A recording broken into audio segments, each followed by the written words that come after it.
அருமுக வேலவா ஆனந்த கடலே அருள் செய்யும் கதிர்வேலவா உன்னதம் புகழ்வோம் திருத்தணியிலிருக்கும் சுவாமி உன்னையே பாடுவோம். திருத்தணி முருகன் திருத்தலங்களில் மிகச் சிறப்பு வாய்ந்தது. பழமையான வரலாற்று சிறப்பும் ஆன்மீக அருமையும் பக்தர்களின் அனுபவங்களும் நிறைந்த அந்த மலைக்கோயில் எவ்வாறு உருவானது. அந்த மலைக்கு ஏன் திருத்தணி என்று பெயர் வந்தது. முருகப் பெருமான் அந்த மலையை ஏன் தலமாக தேர்ந்தெடுத்தார். இதை அனைத்தையும் நாங்கள் விரிவாக பார்ப்போம். திருத்தணி என்பது இரண்டு சொற்களால் ஆனது, திரு மற்றும் தனி. திரு என்பது பெருமை, புனிதம், வளமை என்று பொருள். தனி என்பது அமைதி, ஓய்வு, ஆறுதல் என்று பொருள். இதன் அர்த்தம் அமைதி தரும் புனித தலம். இந்த மலையில் முருகப் பெருமான் மகாபாரதப் போரின் முடிவில் தன் கோபத்தை அடக்கி அமைதியான தியானத்தில் அமர்ந்தார். அதனால் இதற்கு திருத்தணி என்று பெயர் வந்தது. மகாபாரதப் போர் முடிந்ததும் அர்ஜுனனின் பக்கமாக இருந்த கிருஷ்ணரும் பாண்டவர்களும் வெற்றி பெற்றனர். ஆனால் அப்போது முருகப் பெருமான் தந்த வேல் போரில் பயன்படுத்தப்பட்டது. அந்த வேலால் பலர் கொல்லப்பட்டனர். போர் முடிந்த பிறகு வேலவனின் மனதில் ஒரு துயரம் தோன்றியது. இவ்வளவு இரத்தப்பரப்பு, இவ்வளவு வன்முறை, நான் கொடுத்த வேல் இந்த அழிவுக்கு காரணமாயிற்றே என்ற குற்ற உணர்ச்சி. அதை அடக்க முருகன் தியானம் செய்ய இந்த திருத்தணி மலையை தேர்ந்தெடுத்தார். அந்த மலையின் அமைதி அவருக்கு மனநிறைவு கொடுத்தது. இந்த மலை பசுமை மலைகள் சூழ்ந்த புனித தலம். மலையில் ஏறும் வழியில் 365 படிகள் உள்ளன. ஆண்டு முழுவதும் ஒவ்வொரு நாளுக்கும் ஒரு படி என அர்த்தம். மலைக்கு செல்லும் போது பறவைகள் கீச்சும், குளிர்ந்த காற்றும், மண்மணம் வீசும் துளசியின் வாசனையும் பக்தர்களுக்கு ஆனந்தத்தை தருகின்றன. திருத்தணி மலையில் ஒரு சிறப்பம்சம். முருகனின் சன்னதி மலை உச்சியில் உள்ளது. கீழே நவக்கிரக சன்னதி மற்றும் பல புனித தேர் மண்டபங்கள்.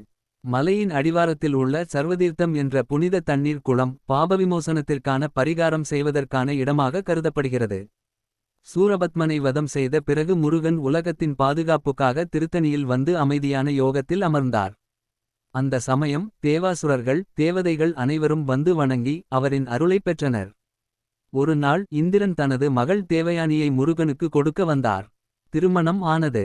அதன் பிறகு முருகன் திருத்தணியில் தங்கியிருந்தார். அதனால் இந்த தலம் மணமகனின் சாந்த நிலை என்று கூறப்படுகிறது.